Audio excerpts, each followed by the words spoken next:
Hello YouTube. So today I'm going to be doing a continuation of the series that I started in the other video. So how to solve megaminx using Belling's method. So the first step, pretty much, is to do the F2L, so the first two layers. That is the direct equivalent of just doing like the first two layers here on a 3x3. So the first step of solving the first two layers, as you might have guessed, is doing the star. So that's like star, I haven't made it yet, but it's like basically the direct equivalent of the cross on 3x3. However, since the megaminx has 5 pieces, because the pentagon, it's going to look like a star instead of a cross. So the first thing, well, I'll show like two kind of ways, I guess, to do it. So the first way is very simple, probably more for beginners, is a simple piece by piece approach. So you find a piece, you line it up with center or whatever, and you solve it. It's very simple. So like this one again, just line up a piece with center and solve it. Again, the piece, like, and then just like solve it. It's very simple. It can be pretty fast, depending on what case you have. Just want to line up with center and get it, and at the same time, if I want, you can like bring up another one, and then you can influence others too as well. So like orienting this one as you solve this one, and just solving it like this.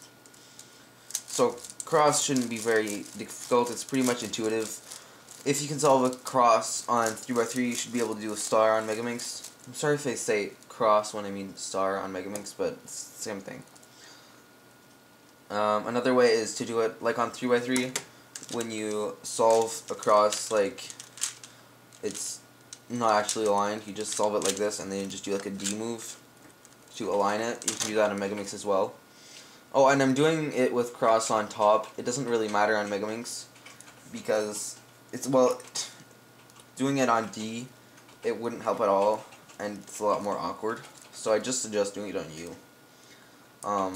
So like you can do it piece by piece. So how pieces are in relation to each other. So like for example, these two are good because if I do this, they're gonna solve, and I can just add pieces like this. So this can be a bit more difficult because you have to know your color scheme. So this does a U2, so I can do this, and when it does U2, it goes here, and whatnot. So this yellow one here, you gotta move it to the area, and then just this one goes here, because it has to do U2 to solve, right? And then this one too goes here, and this one was here, so I can just do this, and then put it in here, and then undo this so I can slot it in. Cross, as you can see, it's kind of hard to explain. Well, star, because it's basically intuitive. You figure out how you do it yourself. You might have noticed that I'm doing a white cross on megaminx, but for example, like I showed orange cross on 3x3. And if you've been watching all my other videos, or like my 3x3 average video I posted a couple days ago, you could notice that I was doing cross on orange on 3x3. And I do, in fact, cross on orange on every other puzzle except for megaminx. Why do I do white on megaminx? I'm not quite sure why I do white instead of orange. I think partially it's because I used to use Maffert's megaminx, and has, oops, this is not the real Maffert's colors, but there's like 2 oranges which are really similar, and that pissed me off. But I'm not sure exactly why white instead of orange, but when I started megaminx, I was color neutral. So a lot of, like, for example, a lot of people are color neutral on 3x3, meaning they can use any cross instead of just orange or just white.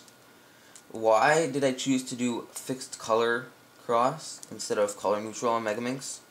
Well, I find that it's better, and it has multiple advantages, especially if you don't practice megaminx a lot.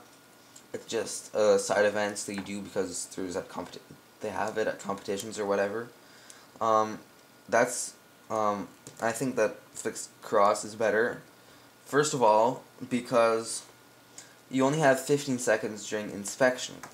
So you might not have the time to look all around the cube and figure out which cross is best, and then also have time to plan your cross. Because not only is there one more piece to solve than on 3x3, but there's 11 more no, not 11 more sides. There's 7 more sides that you have to look at where the pieces can be. So it takes it's a lot more time consuming to plan your cross and find which one is the best. And there's also another advantage to being cross same color all the time. And that is that you can get used to your color scheme a lot faster. So, like, for example, if I see this edge, I know that it's not part of my F2L because I know my color scheme. But this one is.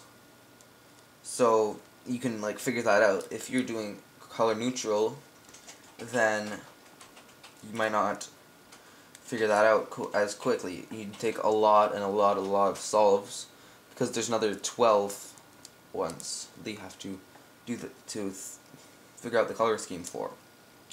So that's pretty much it about cross. Now for the remaining of the F2L, to get it so it can look like this. So this is basically the same thing as just doing F2L and 3x3. You just gotta pair up pairs and stuff and just insert it in the right slot. So it's exactly the same idea on 3x3 megaminx, but on megaminx you have a lot more freedom of how you're gonna create your pairs, because there's no cross on the bottom all the time.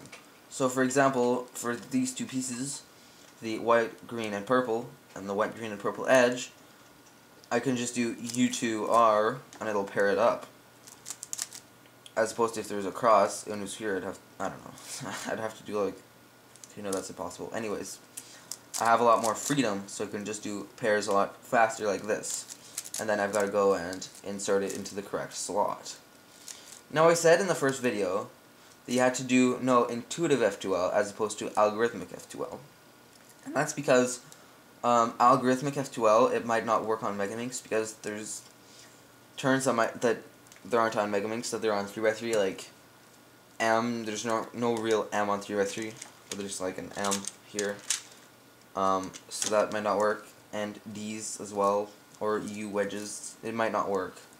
So just be warned. If you use algorithmic F2L, make sure to test your algs before, see if they work. So now, for example, another example, yeah, these two. If it were on 3x3, then I'd get a kind of crappy case where the white is on top. However, it's on megaminx, so I can alter the rules a bit and do something like this, so I can have like a 3-move insert. So just 2 moves as opposed to like a longer algorithm for this case. You can just do this and have 2 moves. So it's pretty much for you to figure out how you're going to do it and adapt your 3x3 algs for megaminx. So like here I've got a 3-move insert here. However, I find it a lot easier to just pair it up, and instead of just moving this towards here to insert it, because it's a lot easier to move around a pair in the megaminx. A lot easier to move around a pair like this than 2 pieces that are one beside each other. It's a lot difficult to move around this to get it here, so it's a lot easier. Just save yourself some trouble. It might waste like one or 2 moves, but well, in the long run it wouldn't actually, because it would be a lot harder. It would take more moves to get 2 pieces to the other slot. So just take the pair and put it in.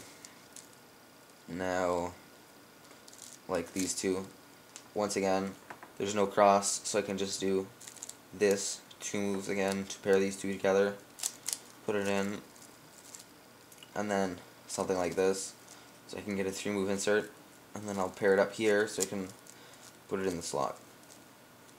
So it's pretty simple. As you can see, it resembles 3x3 a lot. However, there's little things you can change to make it easier, because there's no cross, so you can take advantage of that, and it helps your F2L speed go a lot faster. So I'll just do another walkthrough, I guess. First two layers, solve.